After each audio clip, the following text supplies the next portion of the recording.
और दूसरी पार्टियों से तालमेल बना के दूसरा सिद्धांत था कि जो जीतने वाला उम्मीदवार जिस पार्टी का है उस पार्टी को वह सीट दी जाएगी। करनाल में जीतने वाले उम्मीदवार हम दिखाई दे रहे थे सब, तो ये सीट राष्ट्रवादी कांग्रेस पार्टी के हिस्से में आ गई थी। ऐसा नहीं है कि ये सीट कांग्रेस के हिस्से में, कांग्रेस वालों ने तो अपना प्रत्याशी उतार दिया।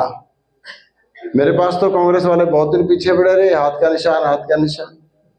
मैंने कहा भाई शरद पवार जी से बात करो इस बारे में, मेरे से क्यों बात करते? शरद पवार जी ने मुझे कहा हुआ था कि ये सीट एनसीपी को मिलेगी, और जो लास्ट की लिस्ट आई थी ना उसमें हमारा नाम भी आया था, लेकिन कुछ बेईमान आदमियों ने विशेष तौर पे भूपेंद्र सिंह हुड्डा और उदयमान ने शोर मचा दिया, fake list, fake list, fake list. और वो लिस्ट लेके वो पहुंचे मल्लिकार्जुन खड़गे और राहुल गांधी के पास, और क्या बोले, अगर ये रहेंगे फिर हमारा इस्तीफा ले लो, दोनों को, दोनों कांग्रेस से इस्तीफा ले लो। फिर ये मजबूरी में उनको कांग्रेस का प्रत्याशी उन्होंने उतार दिया। कांग्रेस के प्रत्याशी का उतारना यहाँ किसी प्रकार से कोई औचित्य बनता ही नहीं। मेरे संपर्क में चौधरी अभय सिंह चौटाला रहते थे, 2-3 बार मेरे पास आए। मैंने इनसे ऐसी कभी बात नहीं की, इन्होंने अपनी तरफ से बयान दिया कि अगर मराठा वीरेंद्र वर्मा इंडिया गठबंधन की तरफ से उम्मीदवार करनाल से है तो हम अपना उम्मीदवार इनेलो नहीं उतारेंगे। थोड़े दिन बाद बयान आया, मराठा वीरेंद्र वर्मा किसी भी पार्टी से यहाँ खड़ा होता है तो इनेलो पूरा समर्थन करेगी। माननीय शरद पवार जी से मैंने बात करी, सवेरे सवेरे की ये बातें हैं। उन्होंने कहा मेरी जैसे आपसे पहले बात हुई थी, अगर ये शरारत करते हैं अब राष्ट्रीय स्तर पे तो इस गठबंधन को तोड़ने का कोई औचित्य होगा नहीं, क्योंकि आधे से ज्यादा चुनाव महाराष्ट्र का भी जा चुका है। आप हरियाणा का राष्ट्रवादी कांग्रेस पार्टी का संगठन इस गठबंधन से करो अलग, और जो आपकी लोकल पार्टीज हैं उनसे अलायंस की बातें करो। यानी उनकी इजाजत लेके मैं रात को अभय सिंह जी चौटाला को मिला, और हमारे दोनों की जो बात बनी कि भाई आप अपने निशान पे और हम अपने निशान पे, और ये एक नया गठबंधन हरियाणा में होगा। और ऐसी बात भी हमारी हुई है कि करनाल की लोकसभा और कुरुक्षेत्र की लोकसभा अगर 2 सीटें हम जीत जाते हैं, अक्टूबर नवंबर में कोई भी ताकत हरियाणा में फिर इस गठबंधन की सरकार बनाने। तो इसमें आप अपने आप सोच सकते हो कि अगर हम चौकस रहेंगे तो हमारा कितना भला है। थोड़ी सी भी ढील हमने कर दी, कितना भारी नुकसान फिर हमें झेलना पड़ेगा। इसलिए जो नहीं मान रहे आज, उनको मनाना आपने। जीत के में आज के दिन भी आप खड़े हो, वो भी मैं बताता हूँ कैसे। हर पार्टी की एक बंदी वोट होती है, कोई उम्मीदवार उस पार्टी का है, उस प्रत्याशी को वह वोट पड़ती है। कांग्रेस की वोट आज के दिन 1.5 लाख से ऊपर नहीं है। कांग्रेस प्रत्याशी को 1.5 लाख वोट तो पड़ेगी। कम हो सकता है, नाराजगियां तो कम हो जाएंगी, ज्यादा राजियां लोग तो थोड़ी सी बढ़ सकती हैं, लेकिन नाराजगी हमें ज्यादा दिखाई दे रही है, इसलिए हमें तो घटने की संभावना ज्यादा नजर आ रही है। और ऐसे ही भारतीय जनता पार्टी की 2.5 लाख वोट है, वह 2.5 लाख वोट भाजपा प्रत्याशी को मिलेगी। हमारे पास जैसे पीछे 2,30,000 वोट आया था, उस समय 12 लाख वोट था करनाल लोकसभा में। आज करनाल लोकसभा में 21 लाख वोट है। तो जैसा वोट बढ़ा है तो वैसे ही हमारा वह 2,30,000 वोट भी बढ़ा है। वह वोट बढ़ जाता है 4.5 लाख से ऊपर। उसमें से 50,000 वोट आप कर दो तो नहीं आएगा, मान लिया 4 लाख वोट पे तो हम खड़े हैं। जैसे 2.5 लाख पे भाजपा खड़ी है, 1.5 लाख पे कांग्रेस खड़ी है, तो 4 लाख पे हम भी खड़े हैं।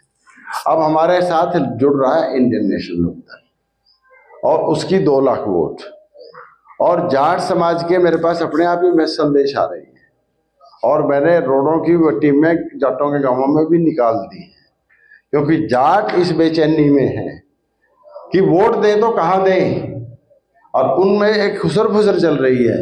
अगर रोड हमारे से वोट के लिए कहने आ जाएंगे तो मराठा को हम सारे वोट देंगे।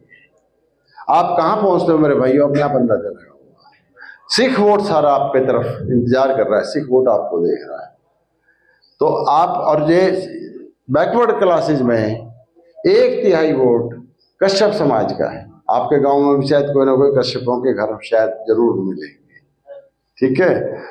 और जो है 4.5 लाख में से 1.5 लाख के करीब वोट कश्यप वोट है। आधा कश्यप वोट आज भी हमारे साथ है।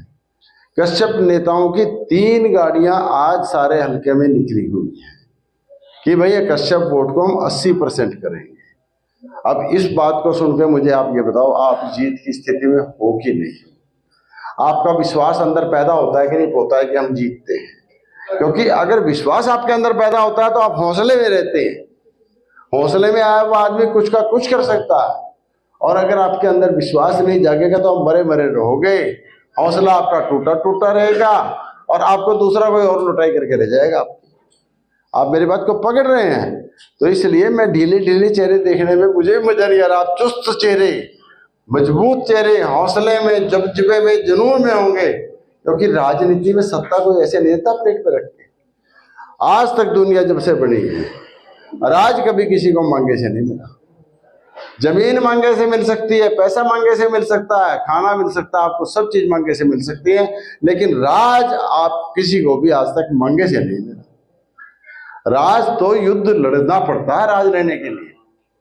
राज लेने के लिए तो युद्ध लड़ना पड़ता है। आज सोचेंगे कि आज कौन से युद्ध की बात कर रहे हैं? मैं कह रहा हूं जैसा युद्ध पहले होता था वैसे ही युद्ध की बात मैं आज कर रहा हूं। केवल युद्ध के हथियार बदले हैं और युद्ध के रूप बदले हैं। तलवार भालों का, तोप बंदूकों का युद्ध आज नहीं है। आज ये हौसले का युद्ध है। जिसके वर्कर हौसले में रहेंगे अंत तक वह चुनाव जीतेगा, और जिसके वर्करों का दूसरे के शोर शराबे से हौसला डाउन हो गया तो फिर वह चुनाव नहीं जीत सकता। आप मेरी बात समझ रहे हो? संख्याएं नहीं इसमें मैटर, संख्याओं का कोई रोल नहीं है। कभी सोचो संख्या ज्यादा उसकी और संख्या ज्यादा उसकी। और आपको मैं ये भी बता दूं, आप सोचते हो कि पंजाबियों की बहुत ज्यादा वोट है। करनाल और पानीपत शहर मिला के 1,80,000 वोट है पंजाबी वोट, सारे करनाल लोकसभा में। और उसके 2 प्रत्याशी खड़े हैं, भाजपा का भी और कांग्रेस का भी। दोनों प्रत्याशी बाहर के हैं, दोनों प्रत्याशी बाहर के हैं। और हम 20 साल से क्या शोर मचा रहे हैं? अपने लोकल आदमी को बनाओ और इन बाहरियों को यहां से भगाओ।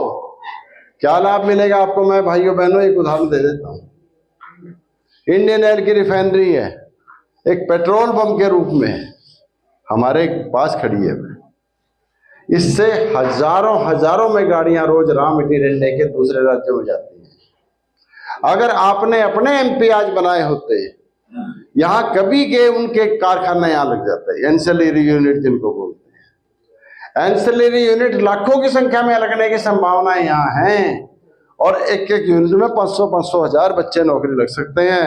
और नौकरी भी 10-20 हजार वाली नौकरी नहीं, 40, 50, 60, 70 हजार रुपए वाली नौकरी मिलेगी। अगर ये किसी ने लगवाए होते, हमारे बच्चों को बाहर जाके धक्का खाने की जरूरत ना पड़ती।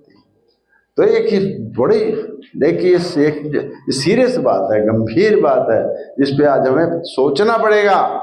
जो नुकसान हो गया सो हो गया, वह तो वापस नहीं आने वाला, लेकिन आगे जो और नुकसान जो आपका होगा वह हम होने नहीं देंगे। अब हम जाग गए हैं, हमने दूसरों को फिर बताना है कि भाई बहुत हो लिया, बहुत हमारी लुटाई हो ली, और जो हो लिया सो हो लिया। इस बार तो हमने एक ही नारा देना है। जो आपको ये तुर्रा बजाता हुआ आदमी दिखाई देता है, तुर्रा ये क्या है? रणभेरी है, रणभेरी। तुर्रा बजता था तो सैनिक में, सारे सेना में जोश जगता था। तुर्रा बजता था, सारे सेना में जोश जगता था। क्रांति का बिगुल है ये तुर्रा। और इसलिए हमारे साथियों ने नारा बना दिया है, भाई तुर्रा बजेगा मराठा जीतेगा। और तुर्रा याद रखना है आपने, इस पे आपने बटन दबाना है। और वोट फॉर लोकल, हमने वोट फॉर लोकल क्या सिद्धांत बनाया, हमने क्या बोलना है, ज्यादा बहस हमने करनी नहीं। कई बहस होती है भाई वोट फॉर लोकल, लोकल के लिए वोट दो, बाहरी को वोट मत दो। तो vote for local and be vocal for local. Local के लिए अपने आवाज उठाओ, ज्यादा बोलने की सीखने की जरूरत नहीं है। ज्यादा किसी से बहसबाजी करने की जरूरत नहीं है। बस भाई vote for local, vote for local, vote for local, और इतनी भारी संख्या से जीत दर्ज कराओ कि बाहर के आदमी दोबारा कभी करनाल की तरफ लड़ने की तो बात छोड़िए, देखने का साहस भी ना करें। बहुत बहुत धन्यवाद।